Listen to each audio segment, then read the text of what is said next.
Ini jauh lebih executable menurut gua, teman-teman. Good work menurut gua ya. Tapi kalau lu bawa ini ke 3 juri besar, belum ada uniqueness-nya. Iya. Masukkan 2. Tadi ada 2 komponen yang sebelumnya kamu bawa dan menurut aku penting tapi hilang. Nah, tim yang kedua, gue nggak tahu kenapa tadi gue sempat nanya kayak, kenapa lu tiba-tiba pakai AR? Tapi yang serunya, waktunya cuma sejam buat diskusi. Susah, nggak apa-apa. Kayak apalagi ini kita sekelompok ber-8, kita punya 8 kepala, diskusi masing-masing pengen bicara, tapi mungkin kita harus beradaptasi ya gimana cara bekerja sama. Dalam 1 jam kita bisa membuat satu konsensus dan ide yang baik. Mepet sih, tapi let's go. Siap menerima tantangan. Mendeliver sesuatu yang sebenarnya belum solid-solid amat gitu, dan itu walaupun udah ada extra time gitu, tapi kita tetap kecewa.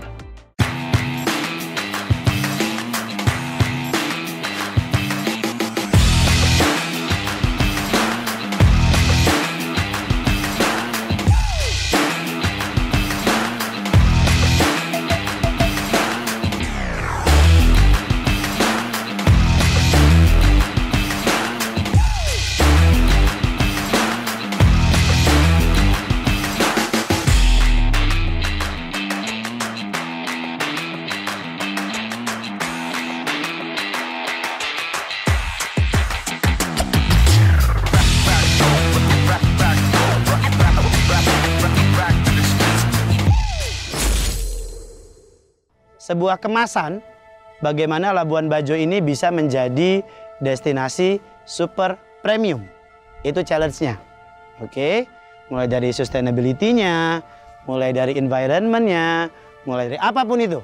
Lalu grup Labuan dan grup Bajo kita berikan challenge di mana mereka harus membuat sebuah deck. Nah, berdasarkan challenge dari Wakil Bupati kemarin dari Labuan Bajo, Pak Weng, di mana kita harus memberikan sebuah deck rekomendasi untuk Labuan Bajo bagaimana kita bisa menginterpretasikan bahwa Labuan Bajo ini adalah destinasi super premium dan super prioritas dari pemerintah. Nah, seperti apa mereka membuat challenge itu tersebut menjadi sebuah deck bisnis yang bisa diinterpretasikan. Nelayan ikan jenis ikan apa, Pak? Okay, that's good question. Jenis Waktu kita dapat challenge tersebut, langsung kita pikirin nih, kita bagi tugas, ada yang melakukan interview ke guide. Kebetulan guide-nya namanya Pak Agus. Beliau adalah guide senior dari Labuan Bajo, sudah dari tahun 1993. Jadi kita banyak melakukan pertanyaan kaitan dengan potensi, kaitan dengan tujuan wisata selama wisatawan datang ke Labuan Bajo, kemudian destinasi wisata favorit. Nah, seperti itu. Kebetulan juga beliau bisa berbahasa asing, salah satunya Jerman, dan kebetulan saya juga sempat lama di Jerman. Jadi beliau juga cukup senang ya, karena bisa nostalgia dengan bahasa Jerman. Kalau ide saya ingin membuat suatu tempat atau mungkin kampung wisata di Kepulauan Komodo itu. Kita sudah discuss dengan teman-teman, itu bisa kita masukkan, tapi sekarang masih dalam proses lagi bagaimana cara mendelivernya biar jauh lebih mantap nantinya gitu. taruh di sini. Sehingga tidak salah kalau anaknya ya, benar juga sih. Nggak ngefek. Nggak ngefek. Sebenarnya.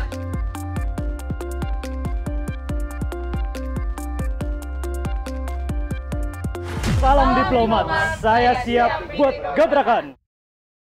Kita mencoba untuk melihat sebenarnya apa sih potensi ke depan. Jadi kalau kita melihat problem statement, bisnis itu harus problem to solution kan. Problemnya itu apa sih di Bajo? Pertama, local empowerment. There is no local empowerment, even there is ada, not enough. Yang kedua, infrastruktur. Setelah ngobrol-ngobrol dengan Bapak Guide tadi, infrastruktur yang dibutuhin sebenarnya mungkin bukan infrastruktur, bahasa adalah edukasi. Yang ketiga adalah air, masalah air. Di sini tuh volume air yang sedikit, air minum bersih itu sedikit, dan giliran kita minum air bersih, itu mereknya merek Jakarta. Keempat adalah sampah. Sampah itu ada inorganik, ada sampah organik. Dua-duanya belum bisa di manage dengan baik. Kita membuat sebuah eco-edu tourism, di mana kita mengajak orang-orang dari Jakarta atau dari luar kota lain untuk mereka tuh seperti live in di Labuan Bajo. 3 hari mereka mengajari orang Bajo. Entah kita mau ngajarin bahasa Inggris, entah kita datengin ke kampung-kampungnya untuk ngajarin. Saya pedagang kopi, saya bisa ngajarin mereka kopi. Pedagang teh bisa ngajarin teh or anything. Dan 3 hari berikutnya gantian Bajo yang ngajarin mereka tentang culture, tentang tentang culture-nya di Bajo, tentang alamnya di Bajo. Jadi di sini ada exchange antara si lokal dan si turis. Kenapa? Karena kami capek melihat seluruh turis foto alam saja. Captionnya adalah Indonesia cantik. Kenapa nggak dia foto sebuah alam, gunung ini memiliki potensi seperti ini, di mana ada anak-anak seperti ini. There is a story, itu yang mau kita angkat. Nah tapi percuma kalau kita bikin sebuah produk tuh cantik banget, kita bikin tourism, tapi kita nggak menjual. Ya, jadi sebuah produk cantik itu banyak di Indonesia, tapi cara menjualnya yang penting. Gimana cara menjualnya? We create urgency. Sekian dan terima kasih. Thank you. Aku pernah jadi main objektifnya itu apa ya? Tadi kan luas banget nih, ngomong ya kan, A, B, C, D, E banyak nih. Terus tadi juga ada pain-nya apa, ada solution gitu kan. Alurnya udah bener nih gitu kan. Cuma tadi lu ngebawa gue tuh kemana-mana gitu loh. Lu nggak membawa gue ke satu sudut yang tadi ada solusi udah gitu, cukup. Cuman gue objektifnya gue jadi bingung gitu, kayak lu mau fokus ke arah mana. Baik, kalau boleh pakai kalimatnya Ibu dari Mark Plus tadi, kita jadi satu kalimat. Increasing tourism untuk orang-orang yang membutuhkan healing di luar kota. Dan tourism ini berbeda karena tourism ini mengangkat komunikasi antar lokal dan turis. Jadi kalau gue jadiin satu kalimat gitu, intinya tourism. Tapi memberdayakan seluruh kemampuan lokal dan mengangkat komunikasi antara turis dan si lokal. Kayak baru caranya, terus kayak tadi kan judul kan healing by healing others ya kan. Sama maybe kayak lu bisa bikin sebuah tagline, tadi kan tuh kan udah bagus dulu kayak representasi. Kalau Bali Party, Bajo healing, lo mau bikin sebuah, lo mau create bahwa ini pain-nya ini dan lo mau bikin sebuah demand baru gitu. Betul. Tadi yang lo bikin gitu, kalau misalkan gue bayangin sebuah deck dalam agensi om ya, tadi tuh decknya berantakan gitu, aku ngeliatnya. Tapi isinya bagus. Saya mungkin ada ini, secara konsep bagus, menurut saya konsepnya bagus banget, cuman ini yang sebenarnya sering saya pikirin hal kayak gini-gini, cuman eksekusinya susah banget. Kemarin Pak Wakil Bupati bilang, masalahnya bukan di sini aja, tapi juga wilayahnya luas. Konsep bagus, kalau SOP-nya nggak, ini percuma juga. Saya izin jawab, nanti kalau kurang tolong tambahin ya. Jadi kenapa tadi ketika saya bilang ya, local empowerment itu ada representasi, kolaborasi, sama satu lagi apresiasi Pak. Jadi ini menyambung dengan bisnis saya memberdayakan disabilitas, tapi saya bukan disabilitas. Kuncinya supaya saya nggak dianggap eksploitasi adalah satu, representasi. Jadi seluruh SOP yang saya bikin di perusahaan saya itu buatan disabilitas. Seluruh idenya buatan disabilitas. Seperti samanya ide ini Pak. Kita berharap untuk seluruh rangkaian sequence of events dari tour ini, itu dari mereka yang bikin. Jadi sebenarnya konsepnya healing by healing others catchy dan kayaknya menarik gitu buat menarik orang dari dalam domestik maupun luar negeri untuk kesini. Nah cuma aku ngerasa pengembangan dari strategi kalian kurang dalam. Healing by healing others gitu. Jadi kita nyembuhin diri dengan menyembuhkan orang lain. Nah itunya tuh kurang tajam gitu. Kita kurang mengangkat si healingnya mau ngangkat apa sih? Karena healing kan sebenarnya luas sekali. Dan terus yang kedua adalah apa yang ditawarkan Labuan Bajo untuk healing tadi. Nah kita masih kurang eksplor di situnya sih, apa kearifan lokal yang bisa diangkat untuk menawarkan healing tadi gitu yang lagi tren dan hits di belakangan ini. Sekolah Pulau untuk Mama itu bagian social impact-nya kerasa, tapi how that supports the business goals itu belum ada.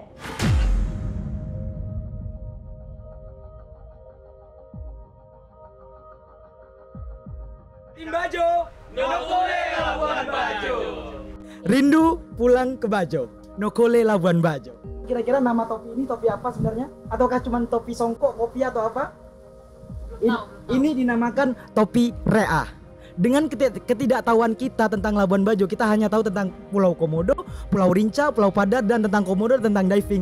Padahal masih banyak lagi yang bisa dieksplor dari Labuan Bajo. Dengan goals untuk membuat Labuan Bajo sebagai pariwisata super premium, dengan data kualitatif yang kami miliki saat ini, kami membagi frameworknya menjadi dua, dari sisi internal dan dari sisi eksternal. Dari sisi internal ada 3 poin yang harus kita improve. Pertama itu dari sisi pemberdayaan sumber daya masyarakat setempat, termasuk penyerapan ketenaga kerjanya. Yang kedua dari segi pengolahan BAK dan pengolahan limbah dari pariwisata. Sementara yang ketiga itu dari sisi optimalisasi bahan baku dari sektor agriculture di Labuan Bajo. Sementara untuk sisi eksternal, bagaimana caranya Labuan Bajo bisa meningkatkan wisatawan baik dari Indonesia, termasuk dari wisatawan mancanegara. Labuan Bajo is eine wichtige Priorität für indonesische Regierung, das Einkommen von Tourism einzusteigen. Versteht niemand hier? Apa sih? Apaan sih? Ya. Nggak jelas. Ya, jadi itu pentingnya kenapa kita harus meningkatkan kualitas dari tour guide di sini. Kita melihat dari sisi pendidikan atau edukasi, terutama bahasa asing. Makanya kita harus mengharapkan bahwa tourist guide harus paham minimal 1 bahasa asing. Dan tentunya bahasa-bahasa yang memang dari destinasi premium. Contohnya dari Eropa, Amerika. Nah, bahasa Jerman adalah salah satunya. Kemudian di samping bahasa asing, tentunya kita akan fokus di hospitality. Kenapa? Karena tentunya premium wisatawan mengharapkan kualitas pelayanan yang premium juga. Nah, hospitality untuk premium tentunya beda dengan hospitality untuk mass tourism ya. Dan yang terakhir adalah digital literasi. Kalau kita berbicara mengenai sampah, itu adalah masalah yang tidak selesai-selesai dan tak kunjung henti. Ini wisata yang sudah prime, otomatis sampah adalah menjadi faktor utama yang menjadikan Labuan Bajo adalah muka di internasional gitu. Nah, untuk menangani masalah sampah yang pasti yang pertama kita harus ada waste management sampahnya, lalu yang kedua juga ada community involvement ataupun keterlibatan semua orang, dan juga yang ketiga adalah penggunaan kembali sampah. Artinya waste management ini harus ada sistem yang terorganisir. Let's say misalnya dengan gamma waste, sehingga sampah itu bisa dijadikan sebuah meja atau furniture yang mempunyai nilai ekonomis. Jadi ketika kami define ternyata direspon cukup baik oleh para mentor gitu ya, terutama dari sisi sustainability-nya gitu. Jadi kami dari sisi sustainability-nya itu dalam arti pengolahan limbah sampah pariwisata termasuk limbah BAK di masyarakat setempat. Dan kami dikasih advice untuk research lagi data soal global sustainability in hospitality. Jadi kayaknya kami akan memperdalam data dari research tersebut. Gue lihat grup Labuan lebih banyak ngebahas mengenai mereka ngebahas sebuah konsep yang cukup menarik, healing by others. Lalu untuk grup Bajo, mereka lebih banyak mengeksplorasi eksekusi sebagai tourism journey. Nah, yang gue suka dari grup Labuan sebenarnya konsepnya cukup menarik, healing, tapi memang masukan dari gue pribadi dan juga teman-teman mentor yang lain, eksekusinya yang kita masih belum dapat secara detail. Nah, itu yang kemudian menjadi PR-nya buat grup Labuan di challenge kali ini. Lalu untuk grup Bajo sendiri, kita malah suka banget sama eksekusinya, tapi kita belum dapat USP-nya atau unique selling point-nya. Nah, itu yang harus mereka translasikan menjadi sebuah satu kata atau satu bahasa yang kemudian bisa memancing eksekusi mereka yang menurut kita sudah cukup oke. Oke teman-teman, thank you banget untuk presentasinya, ide-idenya menarik. Kita punya waktu 1 jam untuk teman-teman pertajam lagi. Semoga tadi masukan, pertanyaan dari kita ada yang bisa menilik untuk lebih dalam gitu ya plan-plannya. Selama 1 jam ini kalian bisa pakai untuk najamin dengan riset atau diskusi sama kita semua available. Terus setelah itu kita akan kembali presentasi lagi gitu. Oke, thank you semua. Mas Julpaka mengkritik kita bisa nggak lo kerjain gitu kan? Itu boleh ya, tapi kamu harus lihat juga. Kita itu ngomongin premium wisatawan ya. Premium wisatawan tuh mutusin mau ngunjungin apa di sini tuh nggak blok baru mutusin. Betul. Mereka sudah deep searching dari daerah asalnya. Tuh, tadi kan kamu ngomong banyak tempat-tempat yang belum dikenal, itu harus diangkat dulu secara online. Kita angkat itu, kita sampaikan value-value-nya, baru mereka nanti bisa dapat gambar. Kalau perlu mutusinnya dari sana, jangan mutusinnya di sini. Kita training dulu, kita butuh menyebar, kita butuh riset tangan aja. Nanti kita di terakhir kalau bisa kita sebutin orang dari, kita nggak ngomong dari luar deh, dari Bali-nya dulu deh. Gimana tetap Bali itu adalah portal pertama pariwisata dari dari asing ke sini gitu. Setelah kami presentasi sama mentor tadi, akhirnya kami dapat challenge lagi untuk bisa mematangkan framework tadi, idea tadi, dibikin matang, dibikin concise kayak gitu, precise, sama how to execute-nya gitu. Bukan cuma ngawang-ngawang doang nih di atas. Oh, harusnya tuh kayak gini, harusnya kayak gini, government, community, people harusnya kayak gini.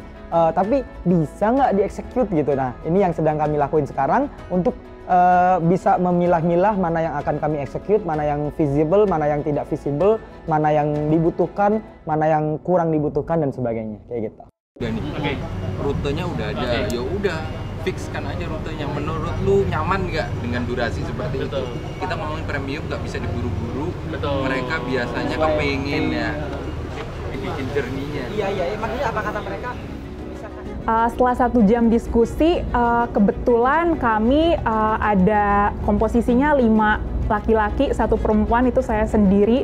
Jadi banyak sekali yang speak up di kelompok kami, banyak ideation, dan saya bertugas untuk membuat atau mengumpulkan ideation tersebut menjadi sebuah framework yang bisa dideliver dengan lebih sistematis dan tersusun.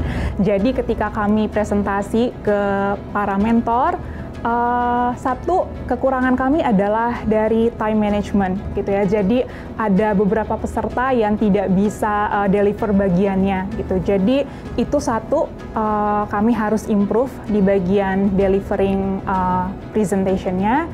Dan yang kedua ada masukan bagus ya dari para mentor, termasuk seperti mentor Jupaka, memberi insight bahwa kenapa para wisatawan ini tidak diajak untuk berkunjung dari maritim ke overland gitu. Jadi ada part missing point yang mungkin harus kami breakdown, bukan hanya secara kualitatif tapi secara data kuantitatif.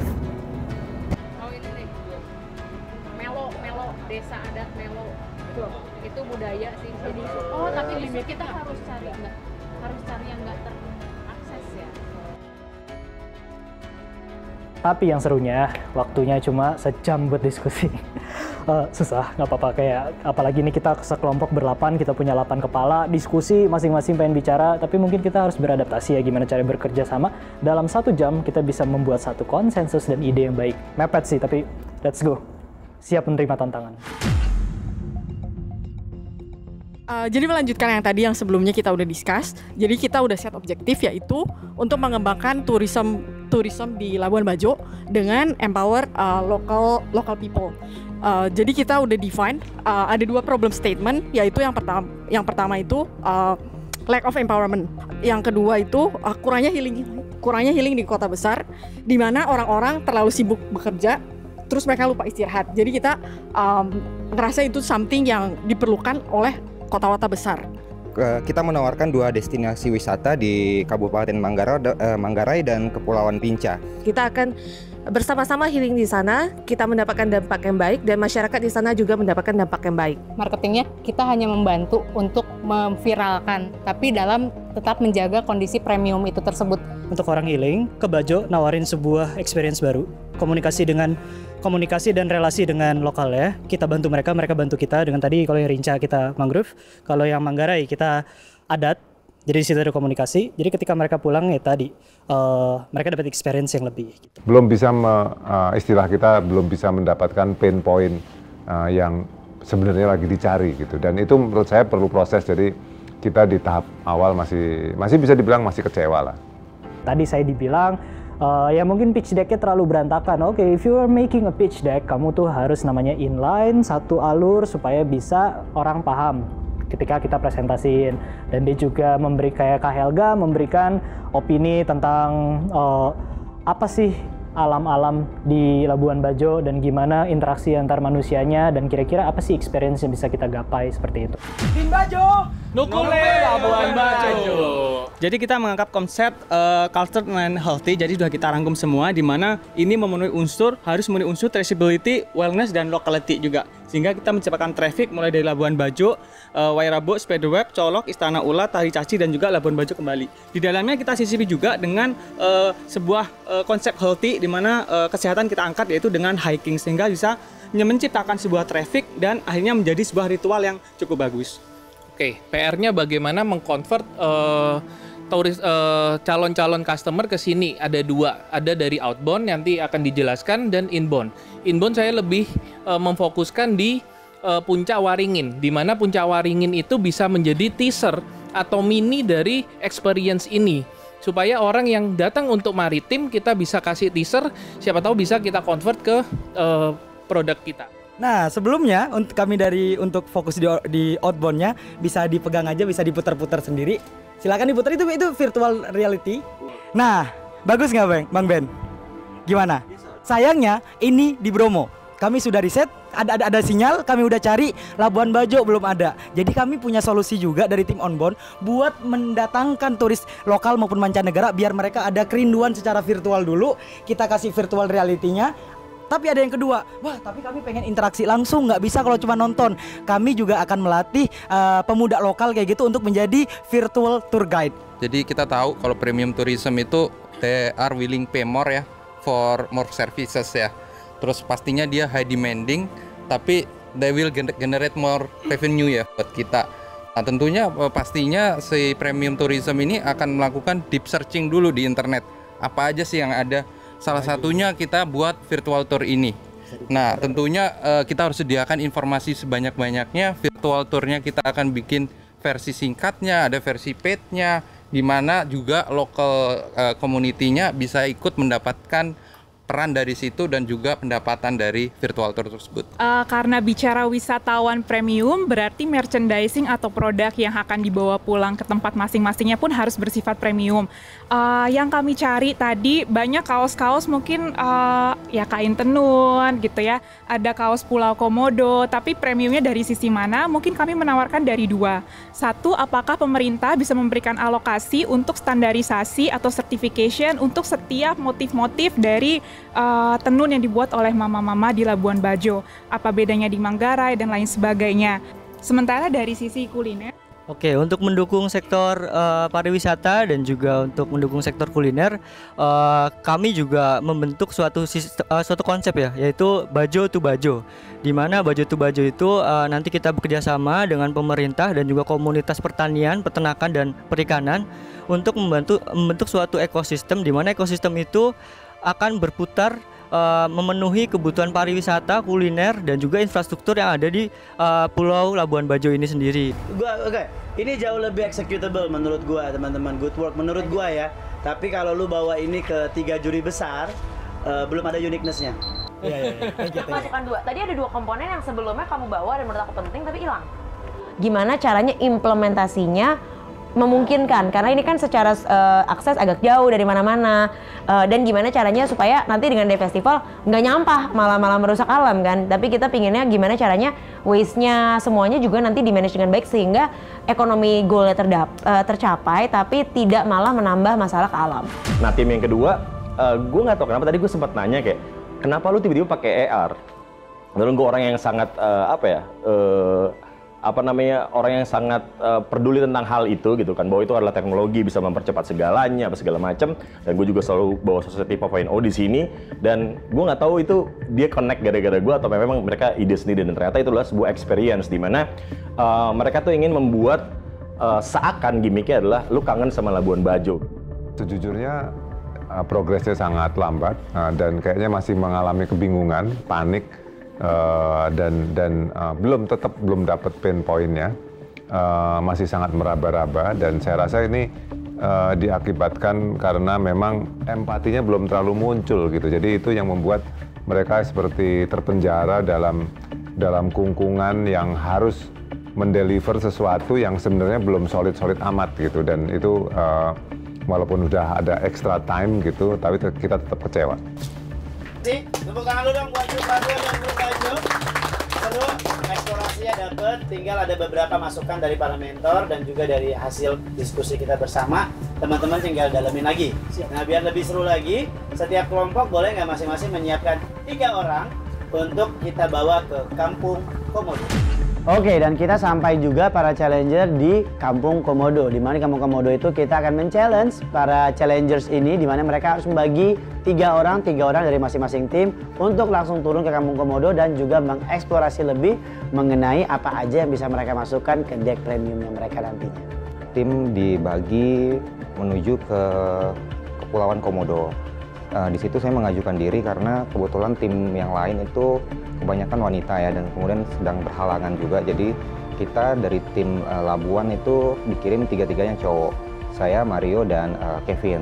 Bagas itu bagian menginterview, Kevin itu saya minta untuk ngobrol-ngobrol sama orang-orang yang lewat-lewat di sana, yang warga. Jadi yang akan tinggal di sini, yang bisa riset dan sebagainya, yang di sana yang supel untuk nanya-nanya gitu. Jadi kita lihat dari lebih ke skill masing-masing. Kita jadikan sebuah solusi lah ya, namanya masalah harus ada solusi, dan so far idenya relate sih. Tapi sekarang bisa kita relatein lagi gimana? Benar, setuju sih.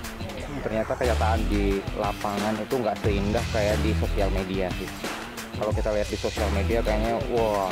Nah, rezeki ya buat kita karena baru pertama kali, baru masuk sekitar 200 meter aja udah bisa ngelihat satu komodo ya.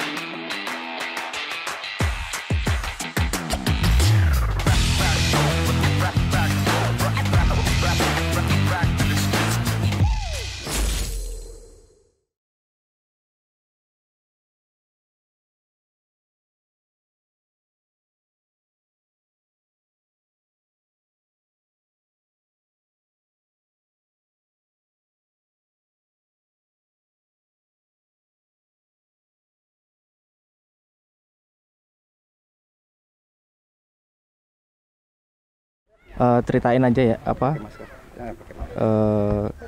kesannya udah sampai sini dan beberapa ketemu sama orang-orang penduduk sini, seniman juga. Relate gak sama apa yang mau dibikin kampanyenya gitu?